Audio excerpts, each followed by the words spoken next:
নমস্কাৰ Assam study smart চেনেলটিলৈ আপোনালোক সকলোকে স্বাগতম জনাইছো। এই ভিডিঅ'টিত মই ইণ্ডিয়ান পলিটিৰ হ্যান্ড ৰিটেন নোটছৰ লগতে ইম্পৰ্টেণ্ট টপিকছবিলাক ডিসকাস কৰিম। আপোনাৰ যদি ভিডিঅ'টি চাই ভাল লাগে please like share and subscribe কৰিব। মই ইয়াতে পইণ্ট ওয়াইজ কিছুমান ইম্পৰ্টেণ্ট ডিসকাস কৰিম। তো ইণ্ডিয়ান পলিটিৰ first chapter the British came to India in 1600 as traders. British সকলে ইণ্ডিয়াত প্ৰৱেশ কৰিছিল 1600 চনত বেপাৰ বাণিজ্যৰ কাৰণে প্ৰৱেশ কৰিছিল বেপাৰ কৰিবলৈ and formed East India Company which had the exclusive right of trading in India under a charter granted by Queen Elizabeth I. ইয়াত কৈছে যে ব্ৰিটিছ সকলে যেতিয়া ভাৰতত প্ৰৱেশ কৰিছিল 1600 চনত বেপাৰ বাণিজ্যৰ কাৰণে ট্ৰেডাৰ হিচাপে তো তেতিয়া কুইন এলিজাবেথ ওৱানে এখন চাৰ্টাৰ গ্ৰান্ট কৰিছিলে কোম্পানীক টু ট্ৰেডিং ইন ইণ্ডিয়া মানে ইণ্ডিয়াত ব্যৱসায় কৰিবলৈ এই চাৰ্টাৰখন গ্ৰান্ট কৰা হৈছিলে। এক্সামত কুৱেশ্যন আহিলে এনেকৈ আহিব পাৰে যে ব্ৰিটিছসকলে ভাৰতবৰ্ষত কেতিয়া প্ৰৱেশ কৰিছিল। তো এনসাৰটো হ'ব 1600 চনত। আৰু এই ব্ৰিটিছ ইষ্ট ইণ্ডিয়া কোম্পানী যিটো ইষ্ট ইণ্ডিয়া কোম্পানী আছে ব্ৰিটিছাৰ্ছৰ সেইটো কোনে চাৰ্টাৰ গ্ৰান্ট কৰিছিল। তো ইয়াৰো এনসাৰ হ'ব queen Elizabeth one. Okay, first topic is clear.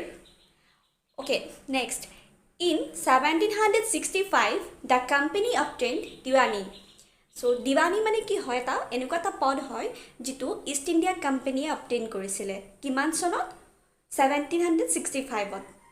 এই দিৱানী পদটো মানে কি হয় এইটোৱে ইয়াতে ব্ৰেকেটত লিখিছে that is rights over revenue and civil justice. এই দিৱানী পদটো মানে ইষ্ট ইণ্ডিয়া কোম্পানীটোৰ মানে ৰাইটছ আহি গৈছিল কাৰ ওপৰত revenue and civil justice of Bengal Bihar and Orissa এই তিনিখন প্ৰভিন্সৰ ওপৰত ইষ্ট ইণ্ডিয়া কোম্পানীয়ে দিৱানী যিটো পদ আছিলে সেইটো অবটেইন কৰিছিল আৰু ইয়াৰে কিছুমান ৰাইটছ আছিল ৰেভিনিউ এণ্ড চিভিল জাষ্টিছৰ। সেইবিলাক সকলোবিলাক এই কোম্পানীটোৱে লাভ কৰিছিল। Okay, then next in 1858 in the wake of Sepoy mutiny the British Crown assumed direct responsibility for government of India. যেতিয়া সিপাহী বিদ্ৰোহ হৈছিলে 1858ত তেতিয়া ব্ৰিটিছ ক্ৰাউন সকলে ব্ৰিটিছৰ ৰজা সকলে তেতিয়া গভৰ্নমেণ্ট অফ ইণ্ডিয়াৰ ৰেসপন্সিবিলিটি লৈছিলে আৰু these rules continued until India was granted independence on 15 August 1947. আৰু এই ৰুলটো ব্ৰিটিছাৰ্ছে ৰেসপন্সিবিলিটি যে লৈছিলে গভৰ্নমেণ্ট অফ ইণ্ডিয়াৰ এইটো ইণ্ডিপেণ্ডেন্স ভাৰতবৰ্ষৰ স্বাধীনতা লাভ কৰা সময়লৈকে এনেকৈ কণ্টিনিউ কৰি আছিলে।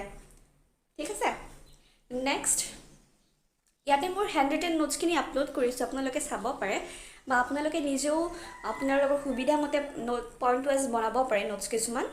মই এনেকৈ বনাইছিলোঁ মোৰ সুবিধাৰ কাৰণে, আপোনালোকে চাই ল'ব। ঠিক আছে,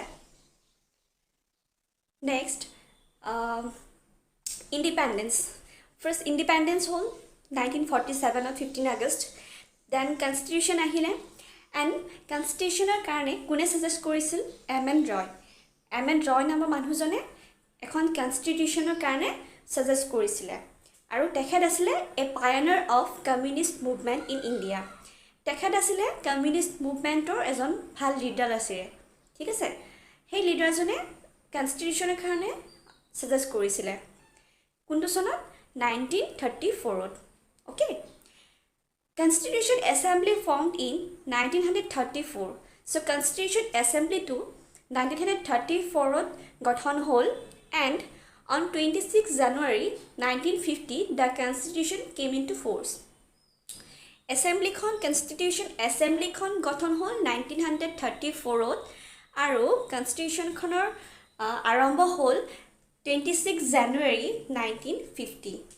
মনত ৰাখিব, এইটো বহুত ইম্পৰ্টেণ্ট হয়। Then crown rule the company rule.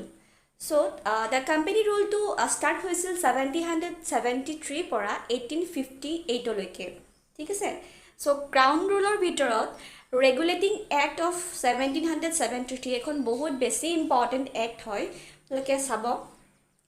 it was taken by British government to control and regulate the affairs of the East India Company in India.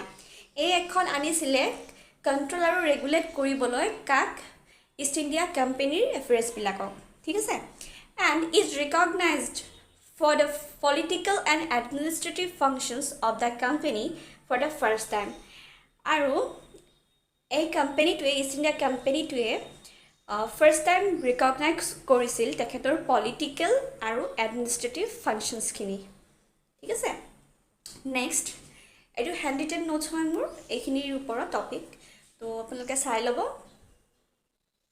Next এইটো এটা ইম্পৰ্টেণ্ট ফিচাৰ্ছ হয় designated the governor of Bengal as the governor general of Bengal so' যেতিয়া regulating এক্টখন আহিছিলে governor of বেংগলজনক change কৰি কিনে governor general of Bengal বনাই দিছিলে and created an executive council of 4 members to assist him আৰু executive council এটা create কৰিছিল য'ত 4জন মেম্বাৰ আছিল and the first governor general of Bengal was Lord Warren Hastings এটো খুবেই বেছি ইম্পৰ্টেণ্ট কুৱেশ্যন হয় who was the first governor general of Bengal so ইয়াৰে এনসাৰ হ'ব Lord Warren Hastings next when the act was passed it made the governor of Bombay and Madras presidencies subordinates to the governor general of Bengal. যেতিয়া এখন পাছ হৈছিলে regulating এক্টখন তেতিয়া কি হৈছিলে governor general of Bengal যিটো আছিলে তেতিয়াতো সেইটো গভৰ্ণৰ অফ বেংগলৰ পৰা গভৰ্ণৰ জেনেৰেল অফ বেংগল হৈ গ'ল যেতিয়া গভৰ্ণৰ জেনেৰেল অফ বেংগল কৰিলে তেতিয়া অলৰেডি যিকেইটা আছিলে governor of Bombay and governor of Madras সেইকেইটা সাবঅৰ্ডিনেট হৈ গ'ল বুজি পাইছে ঠিক আছে earlier this 3 provinces were independent of one another আগতে এই তিনিখন প্ৰভিন্স প্ৰেচিডেঞ্চিজ ইণ্ডিপেণ্ডেণ্ট আছিলে ঠিক আছে then regulating act 1773 regulating act 1773 যেতিয়া এইটো এটা ইম্পৰ্টেণ্ট ফিচাৰ্ছ হয় and it established Supreme Court at Kolkata in 1774 regulating এখন যেতিয়া আহিছিলে 1773 তাৰ এক বছৰ পিছতে